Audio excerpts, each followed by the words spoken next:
Hey guys, so I wanted to make a quick little video about how to paint in a sketchbook.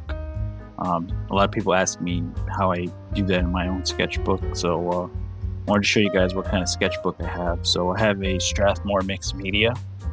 It's a 5x5 by 8.5, and as you can see here, I paint in it, and I paint full portraits. So basically what you want to make sure of when you're starting a painting in there, you want to make sure you have a mixed media one. The mixed media one comes with like thicker paper. It can absorb more water, so it's good for painting and gessoing, of course. You want to make sure your painting is your paper is gessoed first. So first, usually when I start, I want to make sure the previous painting is dry, of course, and I do that by just touching it as I show here. Once it's completely dry, then it's safe to move on to the next page and gesso it. So I like to make sure that it's gessoed properly. I kind of have my own mixture of gesso. So my gesso is just like a gray. It's like a grayish tone, I think, with a little bit of purple. So yeah, so I have this bottle. Basically, I filled it up with titanium white, some black, and a bit of like a brown. I think it might have been burnt sienna. And I just shake it up, and that's basically the tone that I get. You can use any, you just have to stain it, because I hate painting on just pure white. It's not good. I mean, there's artists that do use it, but I think if you want to help your eyes see the colors that you're painting, then I recommend staining your painting surface. So here I just go with like a grayish tone.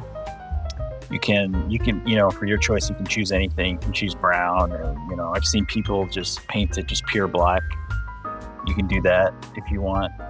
But for me, for this, I just went with a gray tone. Maybe when I use up this bottle, maybe I'll go with something that's brown or reddish brown, just to switch it up.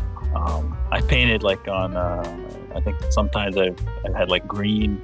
I've used purple in the past, so it doesn't matter. Just as long as you have some color to your painting surface that helps you see what you're doing. So here you guys can see, basically, you want to just make sure you have a nice layer of gesso on your painting surface. You don't want to make it too thick, just because it's just going to be weighing down the paper. And with this kind of paper, so as soon as you lay down that gesso, it's going to immediately begin to just wrap up and shrink and warp, is what I meant to say, actually. So that's why I had a little clip in the corner. You can't really see it, but I did put like a clip in the corner just to hold the paper down. So I like having that in there, just for the initial, just laying in that gesso. And then once I put in, fill the page up with the gesso, and then the paper begins to absorb it, then, it'll start to lay flat. Then I removed the clip, as you saw there, and did that little corner. And I also like doing these little edges of the side of the paper as well, just to make it look even. You don't have to, but I just like making it look even.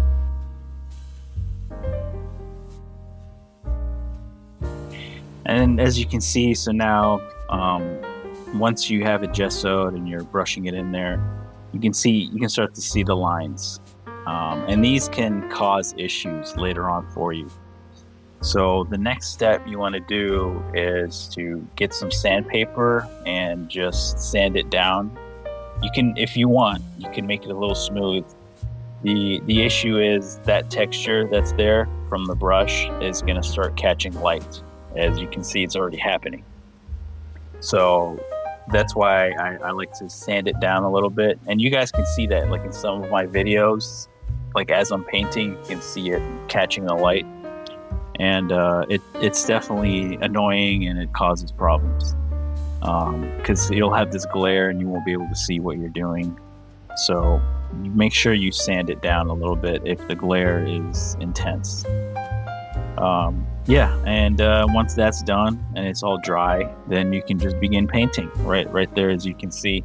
So here I'm showing a painting of Natalie Portman from the professional and a random model side by side, just to show what you can do in a sketchbook. But it's pretty straightforward. I mean, you can gesso practically anything and just paint over it, you know.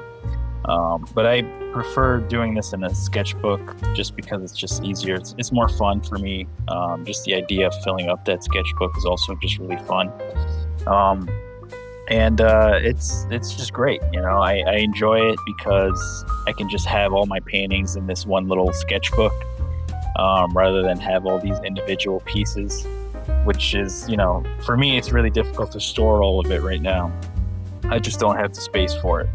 So, you know, the sketchbook is just awesome. I can just bring it anywhere and just show off whatever paintings I have. But yeah, if you guys have any more questions, feel free to comment down below, and I'll be posting more tutorials of, you know, different how to paint portraits and stuff like that. And if you guys have any suggestions, please post it in the comments. And as always, thank you guys for watching, and please like, share, subscribe, and all that good stuff. Thank you.